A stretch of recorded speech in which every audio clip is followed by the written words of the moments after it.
Bonjour mesdames, messieurs, merci beaucoup de suivre l'émission Point de vue qui revient ce dimanche 27 juin 2021 sur l'adoption du projet de loi modifiant le code pénal sénégalais. Le texte voté vendredi dernier à l'Assemblée nationale vise à lutter contre le terrorisme et les infractions assimilées.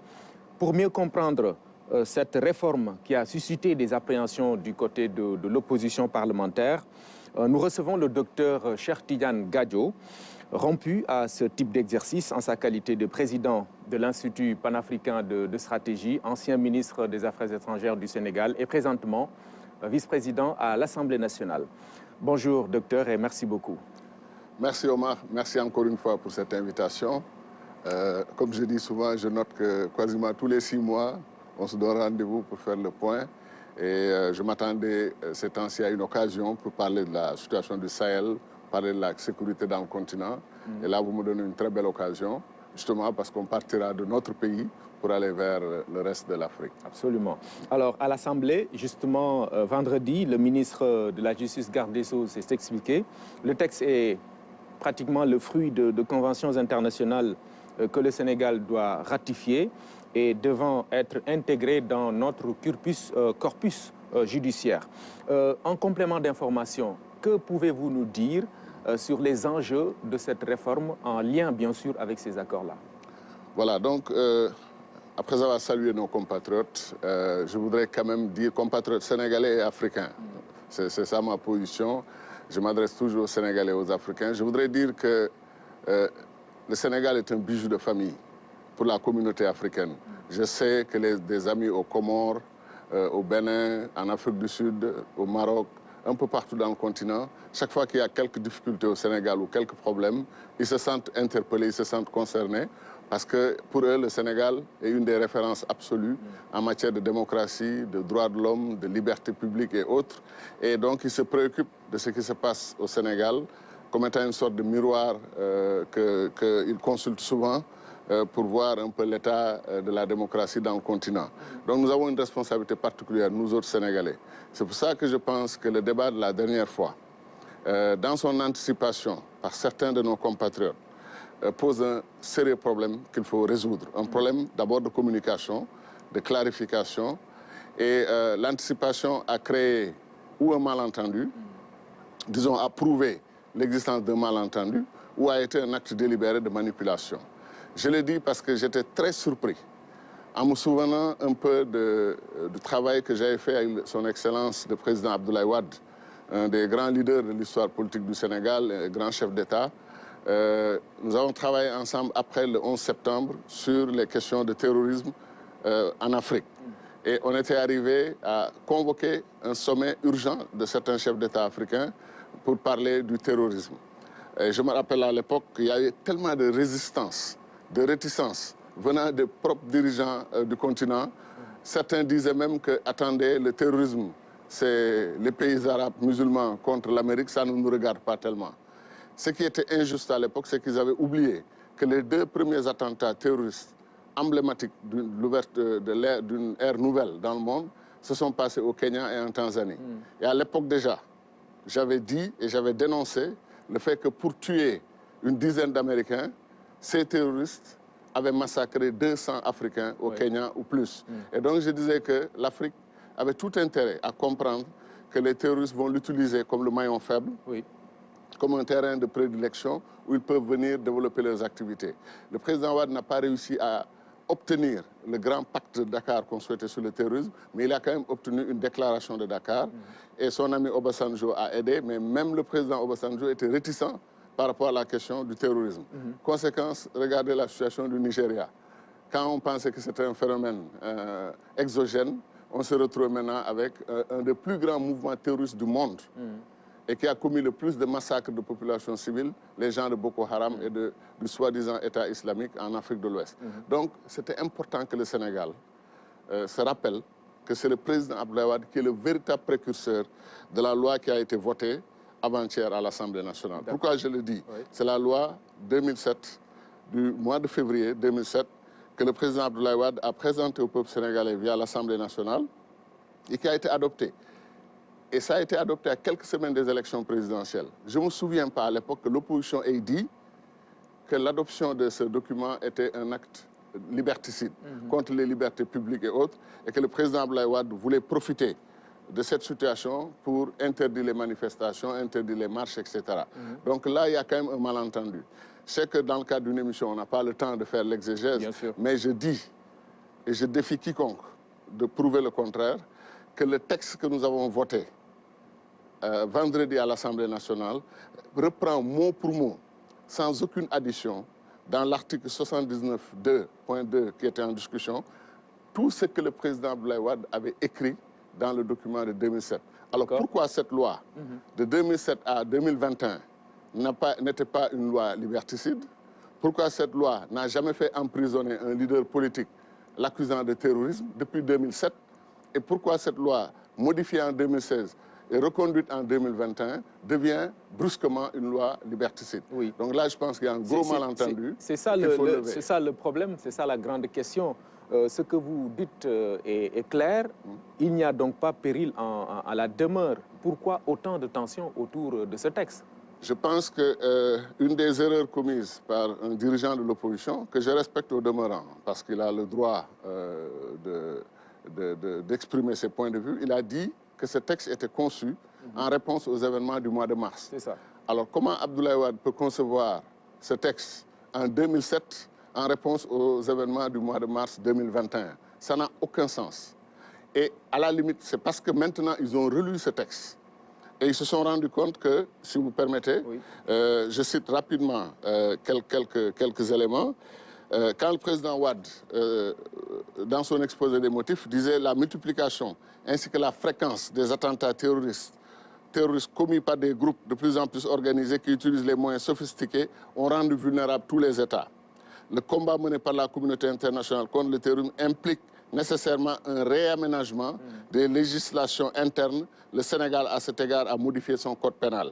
Et plus loin maintenant, dans son article premier, on cite ici, premier alinéa, ce que aujourd'hui nos collègues de l'opposition dénoncent comme étant liberticide, une préparation à corser les lois et moyen de répression, Loi de 2007 du président Abdoulaye Wade.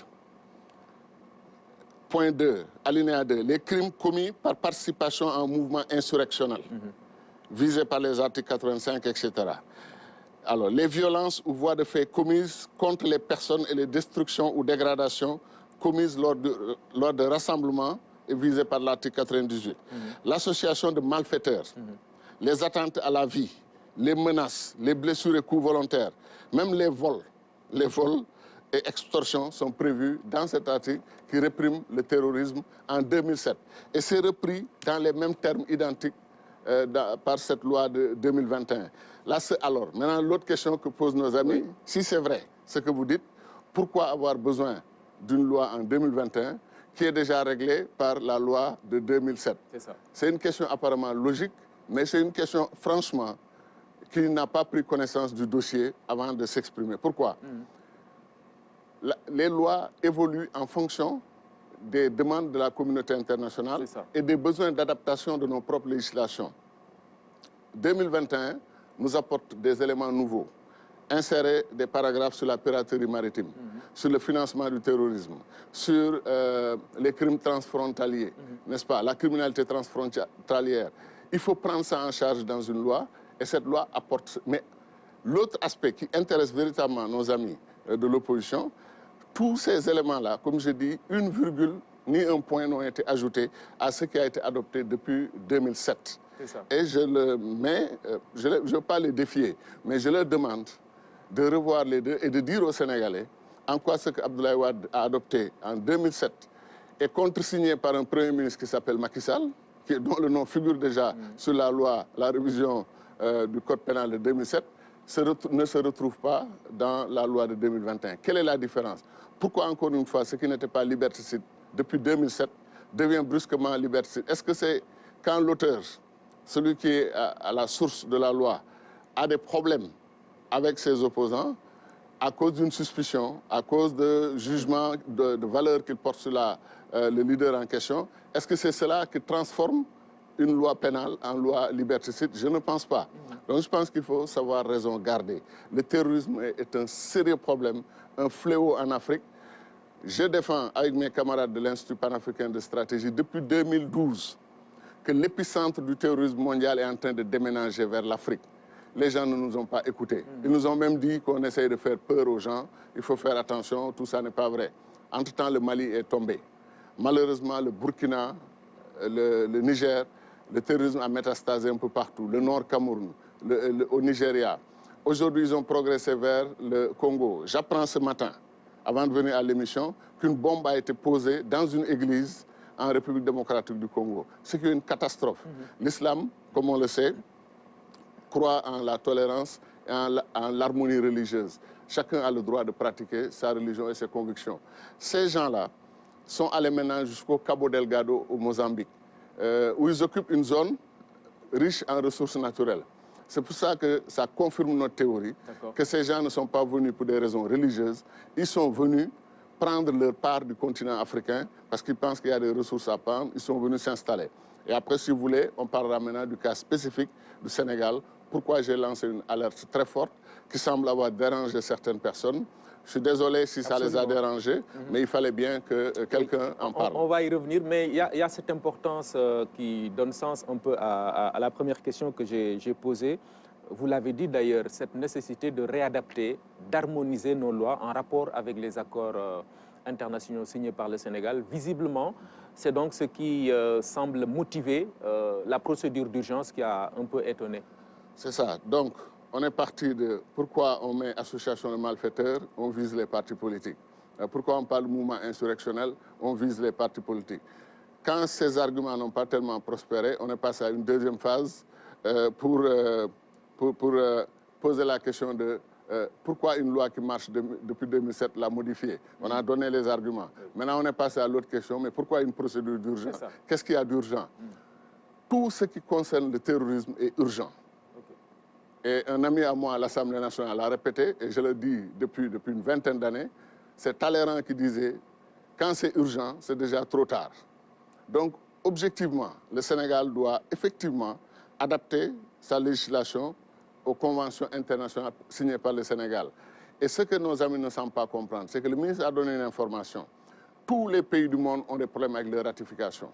Récemment, à l'Assemblée nationale, le gouvernement a mené des textes à ratifier qui datent des années 80. Des années 90. Donc, les lois sur le terrorisme, ça ne peut pas attendre. D'autant plus maintenant qu'il y a des pays et des organisations internationales qui posent comme condition pour financer votre lutte contre le terrorisme, équiper votre armée, amener du matériel de renseignement, d'intelligence, que votre pays ait ratifié les conventions sur le terrorisme et la question du financement du terrorisme, qui est une question extrêmement importante. Les gens souhaitent que ça soit fait le plus rapidement possible. Et le Sénégal est classé, d'après le ministre de la Justice, dans la zone grise. Oui. Après la zone grise, c'est la zone rouge. Oui. Et on est isolé. Donc, il y avait quand même besoin d'adapter non seulement notre législation, mais ensuite de passer rapidement à la ratification. Et je crois que de ce point de vue aussi, le gouvernement a eu une démarche légitime. Très bien. Alors, revenons sur votre alerte. C'est vrai, vous l'avez dit et vous le défendez avec force. Il y a des réseaux dormants au Sénégal. Ça veut dire que le terrorisme n'est pas à côté, c'est bien dans notre espace national. Et vous donnez des témoignages éloquents. Malgré tout, certains sont dans le déni. On vous attaque même sur ce registre-là. Absolument. Et en général, les attaques sont une bonne nouvelle. Ça prouve que vous touchez des points importants. Si vous dites des choses inintéressantes, qui ne correspondent à aucune réalité, vous n'êtes attaqué par personne. Mais ce qui m'étonne, c'est le fait que les comportements n'ont pas changé. Tous les pays qui ont refusé, qui ont nié la présence des mouvements terroristes, les ont reçus en plein fouet par la suite. J'ai entendu un compatriote que je respecte beaucoup dire que le mot terrorisme m'a été forgé et imposé aux Africains. C'est extrêmement grave. Ça veut dire peut-être que les Africains sont là pour subir des concepts. Le terrorisme n'est pas un concept. Demandez au village d'Ogosagou au Mali, village Peul, où 163 personnes ont été égorgées, brûlées, les femmes décapitées, les hommes égorgés devant leurs enfants. Demandez à ces gens si le terrorisme est un mot, un concept ou une réalité. Donc, c'est extrêmement sérieux et grave. Et aujourd'hui, plusieurs milliers de soldats maliens ont péri. Plusieurs milliers de soldats tchadiens ont donné leur vie, versé leur sang, même dans d'autres pays d'Afrique, pour défendre ce continent. Boko Haram tue, Boko Haram enlève nos filles, nos enfants. Le terrorisme est une grande réalité dans le continent. Alors le Sénégal, nous sommes une terre bénite, je le crois profondément. Je suis tout à fait d'accord que Dieu ne fait rien par hasard, c'est lui qui décide. Et Dieu a décidé de faire du Sénégal une terre bénite, je le crois. C'est pas quand même une coïncidence d'avoir Cheikh Oumar Foutiyou, Cheikh Ahmadou Bamba, Maodo Malick, Limamou Laye, d'avoir Boukounta de Ndiassane, d'avoir Cheikh al-Islam, Cheikh Ibrahima Niass, qui est une star africaine absolument extraordinaire du point de vue du respect et de l'adhésion de beaucoup de pays d'Afrique, des millions et des millions de fidèles, et d'avoir Monseigneur Tchandoum, qui a été une de nos références, un des premiers cardinaux du continent africain. Donc d'avoir tout cela et d'avoir les familles de Thiénaba, les familles de Pire, les familles de Pal, c'est une chance pour le Sénégal d'être cette terre d'harmonie religieuse, une grande terre de religion et de croyance. Mais en même temps, les djihadistes s'intéressent au Sénégal précisément parce que nous sommes un pays exemplaire du point de vue de la tolérance, du point de vue de l'harmonie religieuse. Imaginez-vous que moi, né dans une famille omarienne de la Tijania, et profondément attaché aux valeurs de la famille omarienne, j'ai de grands amis dans toutes les tarikhas et les familles du Sénégal. Un Serigne Cheikh Sey Mbacké, du Khalif de Serigne Souaïbou. Si vous voulez attaquer Gadio sur ces questions-là, vous allez avoir affaire à lui, pas à moi. Précisément parce que, c'est comme je l'ai dit, un exemple, c'est le seul chef religieux qui a quitté sa maison, conduire près de 400 km pour aller à Gadiobé, dans mon village, et prier sur la tombe de mon père et demander à tout le monde de sortir, de le laisser avec le mausolée de mon père. Donc, voilà le Sénégal. Et quand j'ai besoin de conseils spirituels, parfois je ne manque pas d'aller voir Monseigneur Adrien Sarr et de passer du temps avec lui et de l'écouter et de puiser dans sa sagesse, dans son amitié, son amour pour tous les êtres humains et tout ça, et l'écouter religieusement, pour ainsi dire, et faire bénéfice de ses conseils. C'est ça le Sénégal. Maintenant, quand on parle de réseaux dormants, les gens, à la limite, nous disent « montrez-nous les réseaux dormants ». Ça fait sourire. Oui. Si les réseaux dormants étaient visibles, ce ne sont plus des réseaux dormants. Et les djihadistes, quand ils infiltrent un pays, ils sont aussi intelligents que ceux qui les combattent. Et il faut dire que la chance que nous avons, pourquoi les Sénégalais peuvent encore, d'une certaine manière, dormir tranquille, c'est que nous avons une des meilleures armées du monde. Et je pèse mes mots. Oui. J'ai fait quand même 10 ans aux affaires étrangères. Je sais ce que la communauté internationale, des États-Unis aux pays, petits pays européens, etc., pays arabes, africains, ce que tout le monde pense de l'armée sénégalaise. Une armée d'expertise, une armée de compétences, une armée de djambars, de gens courageux. Et cette armée-là fait un excellent travail, ce qu'on appelle le counter-terrorisme en anglais, un excellent travail contre le terrorisme. Alors, il y a quelqu'un qui disait, oui, mais si on doit faire des déclarations comme ça, c'est la grande muette qui doit le faire. Vous croyez que l'armée sénégalaise va venir à la télévision et dire, voici ce qui se passe, voici ce que nous avons identifié, et voici comment nous les traitons? Ça n'a aucun sens que de faire de telles demandes. L'armée est muette, elle restera muette, mais elle continue de faire un excellent travail. Nos frontières sont bien quadrillées par l'armée, mais quand les terroristes infiltrent, ils ne viennent pas comme des terroristes. Quand ils viennent mettre en place le réseau, le dispositif, ils le font en cachette. Comme on dit, c'est une guerre asymétrique. Et de ce point de vue, j'ai confiance que les soldats sénégalais sont tellement compétents sur l'ensemble des questions liées non seulement à la guerre classique, mais aux nouvelles formes de conflictualité. Je leur fais entièrement confiance qu'ils vont continuer à défendre notre pays. Mais eux-mêmes savent que notre pays ne peut pas être un îlot protégé où personne, aucun djihadiste n'entre. Et je dis, quand j'ai dit, je m'excuse, je termine sur ce point, arrêtez de dire que les djihadistes visent le Sénégal, mais ils ne sont pas là. Arrêtez de dire qu'ils sont aux portes du Sénégal. Les infiltrations sont même notées dans des rapports des Nations Unies. Okay. Ces gens-là, ils entrent dans notre pays. Ils préparent leurs dispositifs. Ils ont des alliés internes. Mais le Sénégal se défend.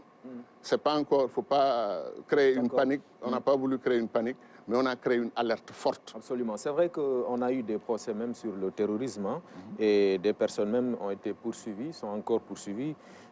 pour terrorisme ou apologie, c'est selon le terme. Mais au-delà des mécanismes de répression, il y a peut-être un ou d'autres chantiers liés au renseignement. On sait aussi que le recrutement parfois se fait via les réseaux sociaux.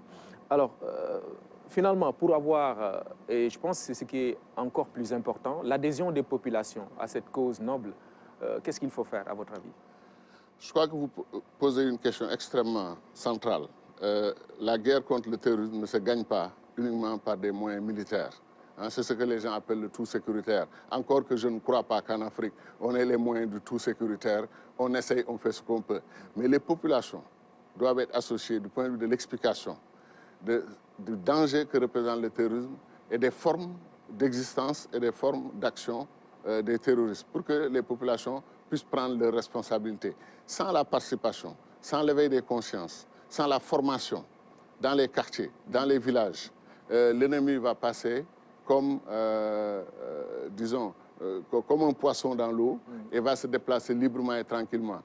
Moi, je disais à des amis, quand quelqu'un de totalement inconnu arrive dans votre quartier, commence à distribuer de l'argent, à amener les enfants dans les mosquées, à essayer de les former chez lui à sa vision de l'islam, s'habille d'une certaine manière et d'une correction exemplaire, salue tout le monde, passe son temps à faire des bienfaits, c'est tellement inhabituel qu'il est bon de signaler aux autorités qu'une telle personne existe dans votre quartier.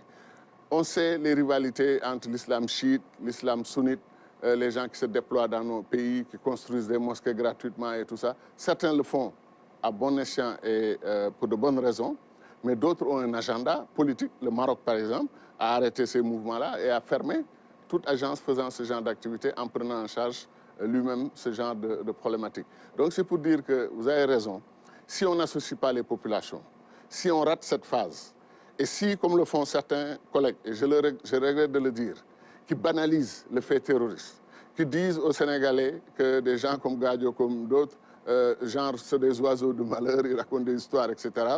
Ici au Sénégal, tout va très bien, ce n'est pas vrai. Il ne faut pas qu'ils attendent un jour. Si je suivais leur attitude, je ne révèle pas ce que je sais, je ne dis pas mes informations. Et demain, quand les terroristes vont passer à la phase active, et si je dis que je le savais, ils me diront pourquoi, quand vous le saviez, vous ne l'aviez pas dit. Donc là aussi, je pense que les gens doivent être extrêmement vigilants et faire attention. L'heure est grave. Si on peut attaquer de l'Algérie, Maroc, jusqu'en Afrique australe, c'est que ces gens ont métastasé partout et ils ont leur stratégie. Et j'en sais un bout. J'en sais un bout. Il a fallu que je dise à l'Assemblée nationale que 2 jeunes Sénégalais, en Libye, j'ai dit, je n'ai pas dit qu'ils étaient au Sénégal, en Libye, ont fait une interview pour dire que leur objectif, c'est de monter une force, de venir au Sénégal et qu'ils vont viser les mausolées de notre guide Limamou Laye et de notre guide Cheikh Ahmadou Bamba. C'est moi qui ai dit ça. Et je sortirai l'interview. Je l'ai dit en 2017, la première fois, lors du dialogue national. Les chefs religieux étaient là. Je leur ai dit que l'islam djihadiste est foncièrement anti-africain, presque raciste. Parce qu'à Tombouctou, ils détruisent nos mausolées, les mausolées de nos saints. Au Sénégal, ils visent nos plus grands héros religieux, Cheikh Ahmadou Bamba, Limamou Laye, Maodo Malick, Cheikh Ibrahima Niasse, etc. J'ai dit qu'ils passeront sur nos cadavres avant d'atteindre les mausolées de ces héros, qui sont nos héros. Et donc, de ce point de vue... Ce n'est pas nouveau, ce que vous avez dit à l'Assemblée. Je l'ai dit en 2017. Dit, devant 2017 et devant presque la nation, parce qu'il y avait un dialogue national. Il y avait certains opposants qui étaient absents, mais tous étaient là. Les enregistrements existent. Et j'ai donné cette information sur ces jeunes Sénégalais, dont je connais même les noms, parce qu'ils ont donné leur nom ouvertement. Aujourd'hui, on transforme tout ça. On présente, un journal dit que j'ai dit que ces djihadistes-là sont déjà au Sénégal et leur cible, c'est d'aller à Touba. Je ne l'ai dit nulle part, je ne l'ai écrit nulle part. J'alerte. Et quand j'ai dit que le chef de la police de Gao, police islamique, qui coupait les mains des gens, faisait les punitions, était un Sénégalais, c'était vrai. Quand j'ai dit que mon frère et ami, le regretté Soumaïla Cissé, m'a confié que parmi les jeunes qu'on mettait pour sa garde, et ce n'est pas des jeunes qui étaient devant sa porte, on éloignait les jeunes parce qu'on ne voulait pas qu'ils influencent ces jeunes. Mais en les entendant parler, même à distance, il a entendu du Wolof, il a entendu du Pulaar. Et comme il comprenait les 2 langues, il les a abordés. Et les jeunes lui ont dit, nous sommes des Sénégalais. Nous sommes des Sénégalais, nous sommes en formation ici. Et il dit qu'il en a rencontré plusieurs. Donc ces gens forment des bataillons de jeunes Sénégalais qu'ils aimeraient retourner un jour au Sénégal pour effectivement livrer leur combat. Donc les réseaux qui s'organisent sont là, dans ce pays. Notre armée nationale fait et nos forces de défense et de sécurité font un excellent travail pour les contrecarrer. Imaginez, je termine sur cet exemple, un pays comme le Maroc, qui déjoue au moins un attentat par jour. Si ce pays-là dit qu'il n'a pas de réseau dormant, personne ne le croirait. Et combien d'attentats ont été détruits, combien de tentatives de réflexion, de stratégie djihadiste ont été démantelées par les forces de contre-terrorisme du Sénégal. Ils ne feront jamais le bilan, ils ne le diront pas. Ils n'ont pas intérêt à le dire. Dans quelle région les localiser, comment ils fonctionnent. Mais l'alerte, c'est que tous les Sénégalais prennent cette menace au sérieux. C'est ça. Et qu'en fait, on travaille à la concorde nationale, à l'unité nationale, de toutes les tariqas, de toutes les religions. Nous sommes un pays d'harmonie religieuse. Je me rappelle quand quelqu'un a dit que le Sénégal est un pays de tolérance religieuse, les gens lui ont dit que ce n'est pas vrai. Ce n'est pas une tolérance, c'est une harmonie religieuse. On est entre chrétiens, musulmans, toutes les tariqas, on est famille. On est ensemble, on est un peuple, un et indivisible. Et ça, c'est important. D'accord. Cela veut dire donc que des défis comme la sécurité de notre pays, de lutte contre le terrorisme, des défis comme l'exploitation prochaine des ressources naturelles, comme je veux dire la matière politique, des acquis qu'on a eus sur ce plan-là, ce sont des points sur lesquels on devrait normalement avoir un consensus au plan politique, mais malheureusement, ce n'est pas le cas. C'est-à-dire que les agendas nationaux, les agendas personnels plutôt, politiques, sont en train de vouloir prendre le devant sur les intérêts nationaux qui réunissent en fait tous les Sénégalais. Je donne l'exemple de ces trois grands défis, des trois menaces en même temps. Menace sur le Sénégal, que j'appelle un pays convoité, à cause des ressources naturelles. On apprend qu'on sera probablement un des plus grands pays gaziers du monde. Et ça intéresse des gens, des groupes d'intérêt. Ils ont financé des guerres civiles dans des pays d'Afrique pour moins que ça. Donc le Sénégal doit être extrêmement vigilant. Les ressources naturelles, comme on le sait, bénédiction, mais aussi malédiction. Absolument. Et le Sénégal a vécu heureux, pauvre certes, dans l'harmonie, avec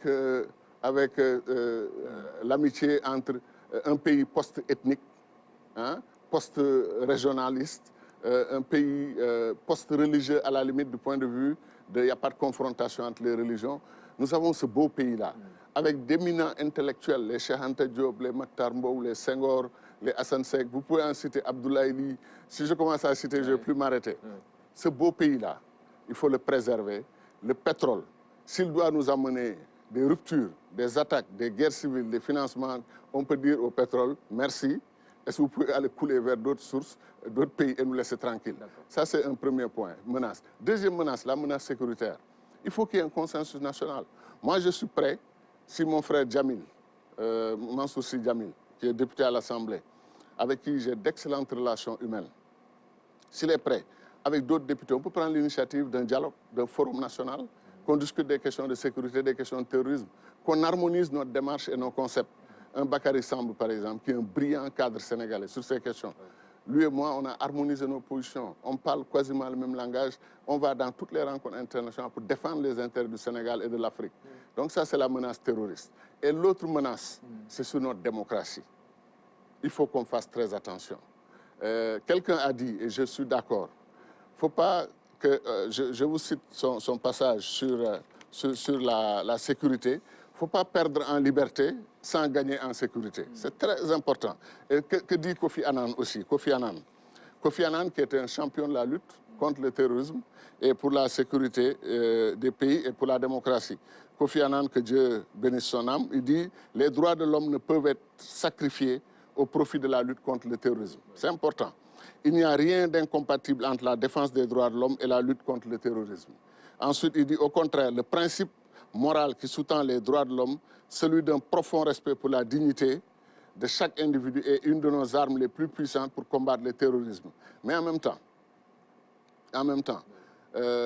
si on ne veut pas perdre en liberté sans gagner en sécurité, il faut aussi gagner en sécurité pour protéger justement nos libertés et surtout éviter les privations inutiles.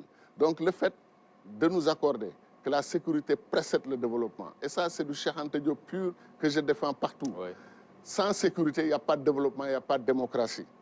Il est extrêmement important qu'on ne fasse pas d'erreur. Moi, je ne demande de priver de liberté à personne. Si on interdit des marches ici de façon injuste, si on prend un dirigeant chez lui pour le traiter de terroriste sans aucune preuve, personnellement, je défendrai ce dirigeant-là. Je dirais que ce n'est pas notre constitution. Je suis personnellement convaincu que le président Macky Sall, en faisant voter cette loi, dans sa démarche globale, il n'y a rien qui m'inquiète personnellement pour penser qu'il a monté tout cela, cette opération, pour que demain, des opposants qui marchent puissent être invités à arrêter et accusés de terrorisme. Voilà une définition du terrorisme, par exemple, qui règle le problème quelque part. Tactique d'emploi de la violence, sabotage, attentat, assassinat, enlèvement, prise d'otages, à des fins politiques pour déstabiliser et frapper massivement l'opinion politique et les États concernés. Qui pense que Macky Sall va se réveiller un jour et dire que tel leader politique a fait du sabotage, de l'attentat, de l'assassinat, de l'enlèvement, des prises d'otages ou a comploté une insurrection contre l'État du Sénégal, voilà telle ou telle preuve. Je pense qu'il faut que les gens sachent raison garder. Et de ce point de vue, je pense que le débat est assez clair. Moi, je suis pour qu'effectivement, il y ait un dialogue, une discussion. Oui. Mais cette loi-là, elle était indispensable. Elle n'a rien de fondamentalement nouveau qui change la donne. Et les accusations qui ont fait que des jeunes sont allés à l'Université de Dakar, au Parcelles Assainies, se battre avec les forces de l'ordre, se faire blesser, ces jeunes-là, franchement, où elles ont été les victimes collatérales d'un malentendu politique, ou les victimes collatérales, victimes conscientes d'un mouvement conscient de manipulation de l'opinion. Cette fois, ça n'est pas passé parce que les Sénégalais, il ne faut pas insulter leur intelligence. C'est un peuple brillant, intelligent, qui sait très bien que cette loi-là ne touche aucunement leur droit de manifester, leur droit de s'organiser en groupe et de défendre leurs intérêts. En tout cas, moi, je serai aux côtés de mon peuple chaque fois qu'il défendra ses intérêts. Absolument. Alors, vous avez fait référence à l'illustre Cheikh Anta Diop. Vous faisiez remarquer justement que la sécurité précède le développement, mais l'inverse aussi peut être soulevé et discuté, parce que le développement permet effectivement d'endiguer, de faire face à des phénomènes comme le terrorisme. Alors, moi j'ai des amis avec qui j'ai eu ce débat récemment. On a une petite divergence sur la question. Ils ont dit que, à force de poser la question de la sécurité, nous avons voulu mettre tous les moyens, ce qu'ils appellent le tout sécuritaire, pour régler par exemple la question de l'insécurité, la question du terrorisme. Ils disent, mettons l'accent sur le développement. Ils font un lien entre développement et pauvreté, pauvreté et terrorisme. Je leur ai dit que Ben Laden n'était pas pauvre. Le fameux monsieur de l'État islamique, là, la première déclaration qu'il a faite, c'était avec une montre Rolex de 100 000 $. Ces gens ne sont pas pauvres. Le lien direct entre pauvreté et terrorisme est très discutable. Et les pays africains sont restés très longtemps à l'abri justement du terrorisme. Et pourtant, on est malheureusement les pays les plus pauvres du monde. Donc ce que je dis, c'est qu'effectivement, si on n'a pas de développement, on n'a pas les moyens pour construire une sécurité plus grande. Ça, vous avez raison de ce point de vue. Mais en même temps, dès lors que la sécurité s'effondre, comme dans la situation du Mali, il n'y a plus de développement. C'est-à-dire l'un a besoin de l'autre. La sécurité a besoin du développement, d'accord. Mais c'est fondamentalement le développement qui a besoin de la sécurité, parce que sans sécurité, on ne parle plus de développement. Les gens courent pour se réfugier, pour protéger leur intégrité physique, pour protéger leur famille. 1000 écoles fermées au Burkina Faso, 1 million de personnes déplacées de leur village et de leur région. Quand est-ce que vous avez le temps de faire du développement dans ces circonstances, dans ces conditions? Donc je pense qu'il faut accepter que Cheikh Anta Diop avait raison à 100%. D'accord. Alors, le Sénégal, nous le savons, est dans l'espace CEDEAO avec des pays voisins, amis, des pays frères qui malheureusement sont en plein dans la lutte contre le terrorisme. Ils vivent cela. Je veux faire allusion au Mali. Là-bas, la conduite de la transition fait débat. Vous avez été sur place bien avant. Vous êtes envoyé spécial de l'OIF sur cette question. Que pensez-vous justement de la conduite de la transition sur place? Pour dire la vérité, moi je suis très peiné parce que tout le monde sait que je suis très attaché au Mali. J'ai le Mali dans le cœur. J'aime ce pays-là. Et encore une fois, la grandeur de son histoire nous a tous honorés. De sorte que quand le Mali se retrouve dans une situation comme ça, je suis peiné. Je pense franchement, et en toute honnêteté, que le deuxième coup d'État, comme on l'a dit, quelqu'un l'appelle le coup d'État dans le coup d'État, le Mali pouvait s'en passer. Des arrangements étaient possibles, un dialogue politique interne, y compris au niveau du pouvoir. Parce que je connais le président Bandaou, je connais le Premier ministre Mokhtar Wane. Ce sont des personnes qui m'ont beaucoup impressionné dans leur rigueur et dans leur intégrité et dans leur volonté de mener la transition jusqu'à son terme. Mais on est tous des êtres humains, des erreurs peuvent être commises et tout ça. Mais la solution qui a été trouvée, exposer le Mali à des sanctions, à un nouveau coup d'État, n'était peut-être pas la meilleure solution. Maintenant, la CEDEAO a dit, il y a ce que nous voulons et il y a ce qui existe. Il faut gérer ce qui existe. Donc, il faut un Premier ministre civil. Je connais Choguel Maïga, c'est un frère, c'est un grand Africain. Nous avons espoir qu'il pourra lui aussi conduire le reste de la transition. Maintenant, la bataille, c'est aujourd'hui même ou hier, on a signalé des manifestations de femmes à Kati, là, la garnison militaire, disant donnez-leur plus de temps pour la transition. Alors, est-ce qu'on respecte les 18 mois de la CEDEAO arrêtés au mois de septembre 2020 ou bien est-ce qu'on prolonge la transition, ce qui a encore, à mon avis, quelques risques, quelques risques qu'il y ait d'autres mouvements ou d'autres secousses et tout ça. Ce qui est aujourd'hui constant, c'est que l'objectif qui était fixé à la transition, organiser des élections, mais en même temps profiter de la chose pour avoir une conversation nationale sur les institutions, sur la refondation du Mali, l'organe unique pour les élections, etc., etc. Ça me semble maintenant devenu très périlleux de vouloir faire tout ça avant le mois de février. Je pense qu'il faut inviter, au moins régler les institutions qui organisent les élections démocratiques, transparentes, et laisser aux différents candidats de proposer au peuple malien et aux peuples africains, frères et sœurs, donc de leur proposer leur agenda pour la refondation du Mali. Que ce soit l'objet de la compétition électorale. Que chacun dise comment il va sécuriser le pays, réunifier le pays, régler la question de la sécurité et tout ça. Si on a ça, je pense que c'est mieux que de vouloir tout faire aujourd'hui par dialogue, par consensus. On n'aura pas le temps. C'est vrai qu'au-delà des organisations sous-régionales et autres, on a un élément clé dans la situation, c'est la France. Et on a vu sa posture un peu, la posture du président français à l'égard de ce pays. Et récemment, les annonces et autres actes posés par rapport à une reconsidération de la position française dans ce pays. Est-ce que ça aussi, ça ne peut pas poser problème à l'avenir? En fait, la décision française d'arrêter l'opération Barkhane et d'arrêter les opérations sur le terrain directement par les soldats français, ça pose plusieurs problèmes. Un des grands problèmes que je vois, c'est que si véritablement les pays du G5 Sahel étaient des partenaires privilégiés, où la France était leur partenaire privilégié dans la lutte contre le terrorisme, il devait y avoir un programme consensuel de désengagement et de prise en charge des missions de l'armée française par les soldats africains eux-mêmes. Mais la décision m'a semblé résulter un peu d'une sorte d'exaspération par rapport au deuxième coup d'État au Mali. Et la conséquence, c'est qu'il y a beaucoup d'inquiétudes dans le Sahel. Si la France se retire dans certaines conditions, si elles ne sont pas bien organisées, s'il n'y a pas accord pour que le matériel de renseignement, les moyens disponibles ne soient pas laissés en legs aux pays, aux forces du G5 Sahel, on va se retrouver dans une situation de dénouement total de ces forces et qui aujourd'hui n'arrivent pas à régler le problème, a fortiori quand elles perdent un soutien de taille du point de vue logistique, matériel, renseignement et autres. Donc nous sommes dans une situation difficile. Je suis même étonné qu'à ce jour, il n'y ait pas un sommet d'urgence du G5 Sahel pour examiner le retrait français et les conséquences que ça a posées et le nouveau type de partenariat qu'on doit établir. Je suis très surpris aussi que certains en appellent à la Russie, venez remplacer la France. Je trouve ça pas très bien. Ça, c'est dans l'opinion malienne. Mais oui, mais je veux dire qu'on a défendu un peu partout l'idée de cette armée africaine, de cette armée panafricaine.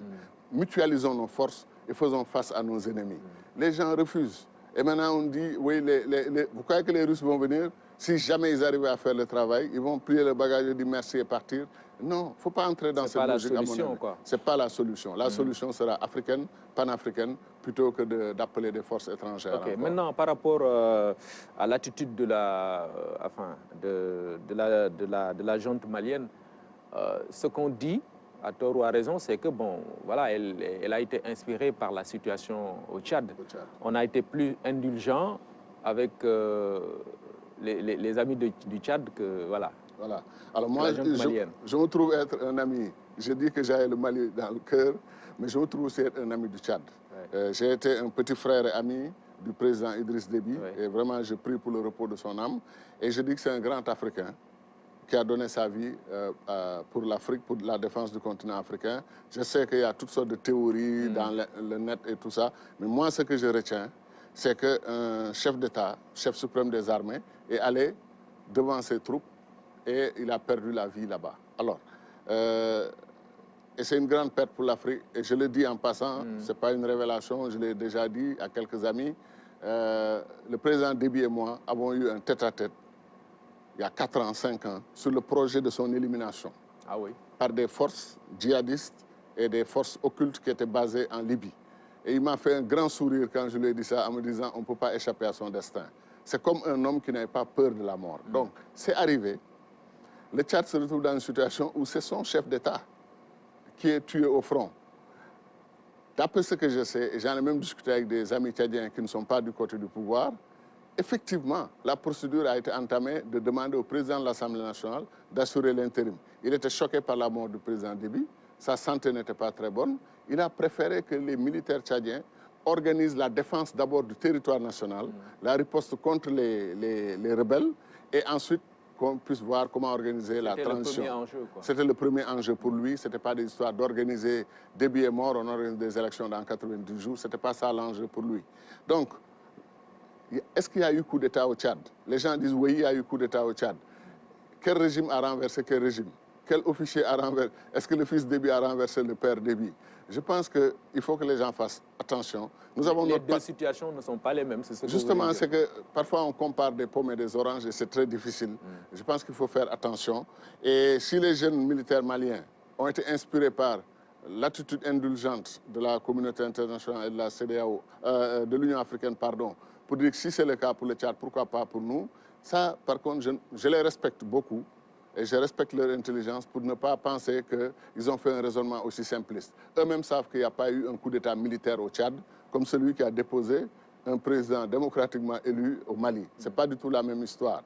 Et qu'ils cherchent l'indulgence de la communauté internationale, je peux comprendre. Mais de là à dire que nous avons fait comme le Tchad, je ne crois pas. D'accord. Alors, si on a parlé du Mali, c'est bien sûr parce qu'il y a la proximité géographique, les liens séculaires. Pratiquement dans des problèmes comme le terrorisme, effectivement, la cause doit être commune. Pour revenir au Sénégal, via le Fouta, on a vu la récente tournée du président de la République Macky Sall sur place. Gadiobé était une étape importante. L'importance de cette tournée-là, justement, en tant qu'enfant du Fouta, comment est-ce que vous l'avez perçue? Moi, j'étais personnellement très honoré pour la deuxième fois de recevoir le président Macky Sall à Gadiobé. Gadiobé est un petit village qui date de plus de 500 ans, un des plus vieux villages du Fouta central. Et le président nous a toujours honorés. Depuis 2007, il n'est jamais passé à côté de Gadiobé sans s'arrêter. À l'époque, saluer mon défunt père, mon défunt grand frère, etc. Il a toujours montré ce respect et cette amitié que je lui rends bien. Et on s'est rencontrés à Gadiobé et on a fait le point rapidement et il a continué. On a inauguré un carrefour, Kaskas, Gadiobé, Boké Dialoubé. Et donc toute cette zone, c'est ma famille, mes parents et tout ça. Et j'ai beaucoup apprécié. Et ce que je souhaite, c'est que le président a eu effectivement à visiter des réalisations infrastructurelles importantes. Le désenclavement, notamment. Voilà, désenclavement, routes, forages, etc. Comme je dis souvent, si l'histoire du Sénégal était telle que les présidents qui ont précédé le président Macky Sall ont pu régler les fondamentaux du développement, infrastructure, agriculture, éducation, santé et autres, le président Macky Sall s'occuperait de la modernisation du Sénégal. Mais là, il est obligé de marcher sur ses deux jambes, de faire du développement. Il est en train de faire du rattrapage, quoi. Rattrapage, développement et modernisation.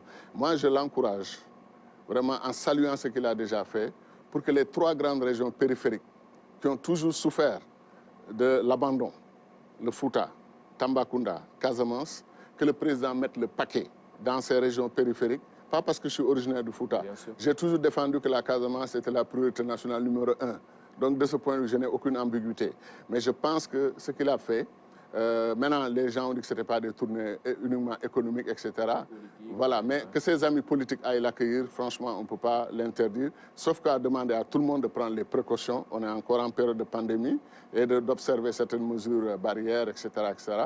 Mais globalement, je pense que c'était une bonne chose d'aller faire le point sur les réalisations. Et ça permet aussi de savoir ce qui n'a pas encore été fait. Le village de Pété, qui paraît avait plus de population que Saint-Louis du Sénégal au XVIIe siècle, donc un grand village du Fouta. Un des Almamis de Pété avait levé une armée de 10 000 hommes pour des guerres qu'il y avait à l'époque. Donc ce n'est pas un petit village. Pété veut devenir un département. Et la doléance a été posée. Je défends cette doléance parce que je suis de moitié à moitié de Pété. Hein, mais ma famille maternelle est Pété et Saldé. Saldé veut devenir une commune. Je pense que c'est des questions que le président va examiner parce qu'il a entendu les doléances. Pété veut avoir un grand centre de formation, etc. etc. Il y a beaucoup de... Donc, il y a eu beaucoup d'arrêts d'ailleurs du président de la République pour écouter les doléances des populations. Et c'est ça que les gens ne soulignent pas assez ou ne veulent pas comprendre assez. Aller voir ce qui a été fait et s'en féliciter ne l'a pas empêché de recueillir maintenant les doléances sur ce qui n'a pas été fait et qu'il va essayer, j'espère de tout cœur, essayer de faire avant l'échéance de 2024. Très bien. Avant 2024, il y a 2022, les élections territoriales. Vous êtes bien sûr un membre de la coalition présidentielle avec Louis Djordjodna. Comment est-ce que vous engagez ces scrutins-là? Avec beaucoup de sérénité, beaucoup de calme. Mes camarades du mouvement Louis Djordjodna sont en train d'évaluer la situation, chacun dans sa commune ou dans sa localité ou dans son village, pour voir quelle est la meilleure participation de notre mouvement. Mais nous allons participer à 100% pour apporter notre concours parce qu'il faut bien quand même proposer aux populations des idées nouvelles, des idées innovantes et tout, et nous en avons et nous allons le faire. On le fera autant que faire se peut dans le cadre de la coalition.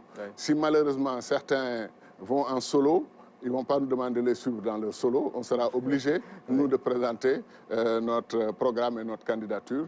Mais nous savons que le président, s'il veut être chef d'une famille, et il l'est d'une famille très large, il faut bien que, je pense, qu'il recueille les avis de tout le monde. Et je sais qu'il va le faire. De ce point de vue, je lui fais confiance. Ça dénote un peu de l'enjeu de ces élections territoriales à venir. Merci beaucoup.